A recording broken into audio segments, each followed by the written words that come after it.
Power ke studio bersama dengan kami Encik Abdul Aziz Mohamad Jodi, Timbalan Ketua Pengarah Dasar dan Pembangunan Bahagian Hal Ehwal Undang-Undang di Jabatan Perdana Menteri untuk membincangkan Pusat Mediasi COVID-19. Terima kasih kerana bersama kami.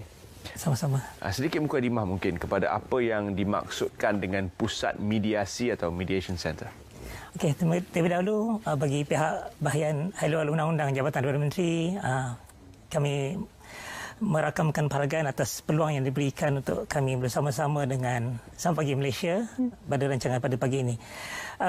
Kalau kita lihat apabila Yang Berhormat Perdana Menteri umumkan pelaksanaan Perintah Kawalan Pergerakan kan, kemudian PKP seterusnya kan, ada PKP bersyarat, ada PKP pemulihan dan sebagainya. Tentunya di sana ada aktiviti perniagaan yang tersekat. Orang tak boleh keluar dan barangan tak dapat disampaikan. Jadi di situ tentunya ada kontrak-kontrak yang tak dapat ditunaikan tanggungjawabnya oleh pihak-pihak yang berkontrak kan. Jadi kalau itu berlaku, apakah yang boleh dilakukan oleh kerajaan? Jadi kami di pihak kerajaan kita melihat bahawa di situ kita boleh membantu dengan membawa mereka yang bertikai di sana, di luar sana, untuk sama-sama duduk semeja dan selesaikan masalah mereka. Masalahnya, maknanya masing-masing mestilah secara sukarela ingin datang dan cuba memastikan apa-apa pertikaian dapat diselesaikan dalam suasana yang secara harmoni lah. Ya. Jadi apabila kita lihat perkara itu, dia perlu akan ada satu undang-undang. Jadi melalui akta langkah-langkah sementara bagi mengurangkan kesan penyakit COVID-19 yang telah kita luluskan di Parlimen, kemudian diwartakan pada 23 Oktober, maka di sana ada kuasa kepada Yang Berhormat Menteri Undang-Undang untuk menubuhkan Pusat Mediasi COVID. Di situlah maknanya bermulanya Pusat Mediasi COVID-19 untuk membantu mereka di luar sana yang terkesan dengan langkah-langah kerajaan. Jadi mana-mana kontrak yang terkesan akibat daripada virus COVID-19 ataupun undang-undang PKPB yang dikeluarkan dan diwartakan oleh kerajaan boleh ke pusat mediasi. Ya, mereka boleh datang. Okay. Sebab kita pun sudah buka platform untuk mereka datang dan di sana mereka boleh berkomunikasi. Kita menyediakan platform kita, ada dinyatakan di skrin banner yang ada, di mana apa yang penting ialah kita nakkan mereka datang kepada kami. Bila datang tu, kita nak tahu proses ni sebenarnya bagaimana daripada awal. Begini pendekatan mediasi ini sebenarnya satu pendekatan yang unik. Sebab kalau kita lihat negara lain, misalnya di Singapura, mereka juga ada akta langkah-langkah sementara mereka. Tapi di sana apa yang dibuat oleh Singapura ialah mereka menubuhkan satu badan yang separa mahkamah, kuasa judicial power lah. Di mana mereka mengadakan satu mekanisme di mana mereka wujudkan apa yang dinamakan sebagai penilai, assessor yang akan menilai pertikaian dan memutuskannya. Tapi kita mengkaji perkara ini sebelum kita perkenalkan apa yang kita namakan pusat mediasi. Kita lihat di sana ia bersifat menghukum pihak yang tak dapat, pihak yang dapat. Apa kata kalau kita bawa semua pihak yang bertikai itu ke meja bersama-sama dengan mediator dan mereka cuba selesaikan. Jadi dalam hal ini kita telah adakan kerjasama, perjanjian dengan pihak Badan Peguam Malaysia dan juga pihak Pertubuhan Undang-Undang di Sabah dan juga Persatuan Peguam di Sarawak. Di mana mereka ini akan menjadi pihak yang mengumpulkan para pengantara atau mediator-mediator, di mana dalam pool dari kumpulan mediator-mediator inilah pertikaian-pertikaian itu akan diselesaikan. Kita ada senarai mediator-mediator yang terlatih. yang berwibawa, yang sesuai untuk menyelesaikan apa pertikaian yang dibawa oleh mana-mana pihak yang perlukan bantuan tersebut. Jadi sebelum ini mungkin situasi seperti ini pernah berlaku di Malaysia yang menjadi pusat arbitration ataupun arbitrasi serantau.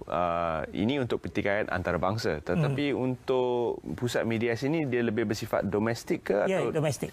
Ya. Okey, kalau kita bandingkan, mediasi juga ditawarkan oleh mana-mana pihak, banyak pihak tawarkan mediasi. Tapi yang ini kita berikan ruang dalam suasana yang lebih agak lebih tidak terlalu terikat lah, bukan suasana mahkamah. Kita kalau arbitration center mereka mengenakan kadar yang agak tinggi lah, ya. Dan dari sudut situ kita lihat kita nak membantu rakyat.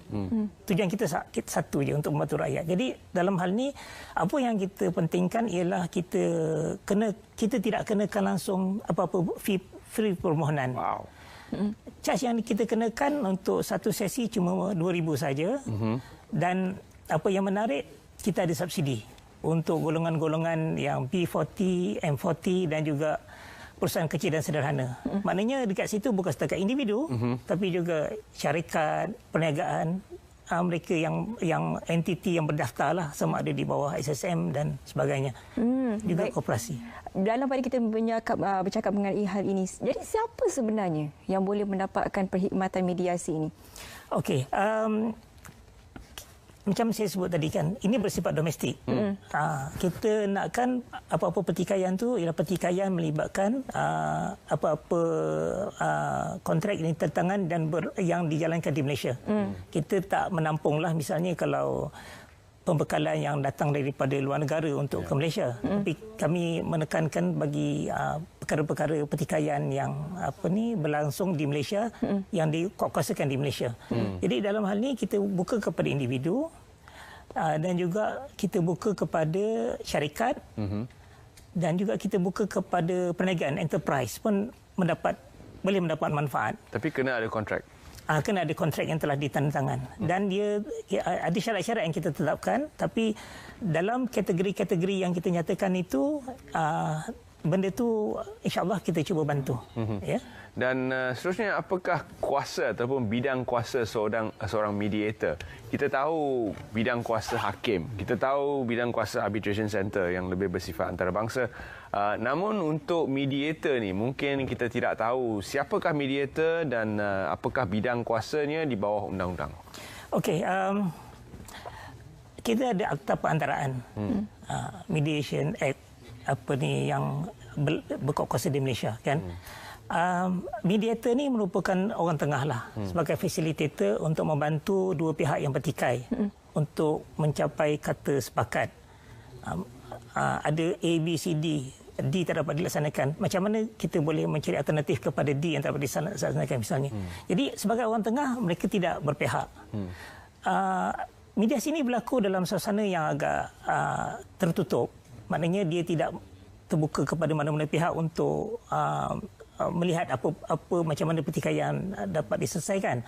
Jadi sebagai orang tengah, mereka mediator akan pastikan masing-masing boleh menerangkan, jelaskan kedudukan masing-masing. Bagaimana sekiranya mereka boleh mencapai kata sepakat atas apa-apa pertikaian. Kita maklum memang ada benda yang tak boleh dilaksanakan, tapi mungkin boleh dilanjutkan tempoh dan sebagainya. Jadi kat situ kita lihat mediator tidak boleh beri apa-apa uat lah. Maknanya masing-masing mesti rela untuk datang kepada mediasi dan cuba bincang macam mana cara selesaikan. Mediator di situ sebagai facilitator, pemudah cara. Dan kalau mereka tidak mahu separuh jalan, tiba-tiba mereka nak tarik diri, mereka bebas buat demikian. Okey, jadi kita faham di sini mediasi ini memang sebagai orang tengah saja untuk mencari solusinya tentang segala permasalahan. Tapi kita nak tahu juga syarat dan juga kriteria untuk orang yang memohon di pusat mediasi ini bagaimana? Okay, terima kasih Cik Syafika. Pada masa ini kategori-kategori kontrak yang melayakkan pihak-pihak bertikai itu untuk datang ke mediasi telah pun ditetapkan dalam jadual kepada Seksyen 7 kepada Akta Langkah Sementara yang saya sebutkan tadi. Jadi secara ringkasnya ia melibatkan kontrak pembinaan, kontrak bond pembinaan, kontrak perkhidmatan profesional, kontrak melibatkan pajakan sewaan harta tak alih jenis komersial, kontrak acara, event management misalnya, kontrak pengusahaan pelancongan, tourism related kontrak dan juga kontrak ziarah keagamaan, umrah dan sebagainya. Setakat ini itu yang termaktub lah. Maknanya mereka yang bertikai dalam skop yang saya nyatakan tadi, mereka boleh datang. Tapi Yang Mohd Menteri Undang-Undang ada kuasa untuk menambah lagi pindaan dan kita dalam proses untuk meminda lagi dalam hal ini. Bila kita cakap mengenai kontrak tadi, nilai kontrak tu berapa? Okey, kita lihat bahawa banyak pihak di sana yang memerlukan bantuan. Jadi kita rasa kita nak bagi kepada pihak yang majoriti lah, yang ramai yang. Jadi kita lihat pada ketika ini kita tetapkan nilai kontrak itu sehingga RM500,000. Sehingga RM500,000. Setakat ini RM500,000 ya. Jadi untuk mereka datang dan kelaikan-kelaikan lain itu biasalah ya. Tidak bankrupt, warga negara, syarikat yang berdaftar dan syarat-syarat itu agak mudah. Apabila kita telah mendapat keputusan dalam proses mediasi ini dan diterima dalam sidang mediasi itu tadi, namun ketika pelaksanaan, adakah pihak-pihak yang bertelagah ini masih boleh menarik diri dan tidak mahu akur kepada keputusan mediasi? Apabila mediasi berlangsung, pada akhir proses mediasi itu akan ada penyelesaian. Dipanggil settlement agreement, ya, perjanjian penyelesaian. Jadi perjanjian penyelesaian ini merupakan satu perkara yang bila dimaktubkan dia mengikatlah pihak-pihak yang berkenaan. Jadi dalam hal ini memang dalam peruntukan Akta Langkah Sementara pun ada dinyatakan bahawa perkara-perkara yang telah diputuskan melalui proses mediasi akan mengikat, dan sekiranya kemudian setelah menentangan satu pihak misalnya nak tarik diri, ingkar, maka pihak yang satu lagi tentunya ada hak untuk membawa ke mahkamah untuk tindakan selanjutnya. Okey. Tapi kita sekurang-kurangnya kita selesaikan tanpa pergi proses mahkamah terlebih dahulu. Pergi terus kepada proses mediasi yang merupakan satu penyelesaian pertikaian secara alternatif yang lebih kita rasa lebih mudah dan menjimatkan. Jadi penyelesaian ini mengatasi kontrak asal. Ya, dia akan mengatasi kontrak asal. Okey, jadi kita dah tahu pun fungsinya, apakah syarat-syarat dan juga kriteria untuk memohon. Cara permohonan bagaimana pula? Okey, saya ingat kita pun ada kongsikan banner kita. Tak perlu langsung datang ke pejabat. Jadi memadai dengan layari portal kami www.pmc19.gov.my. Di sana dia akan paparkan pandangan ringkas tentang PMC, dan kemudiannya sekiranya setelah melayari itu rasa ingin mendapatkan khidmat, mereka terus boleh masuk untuk daftarkan, and then ada beberapa soalan-soalan yang perlu mereka jawablah, sebab kita nak tentukan bahawa mereka ni benar-benar layaklah. Baik.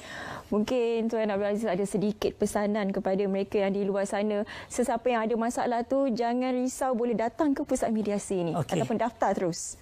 Okey. Kita ada laman web yang saya sebutkan tadi.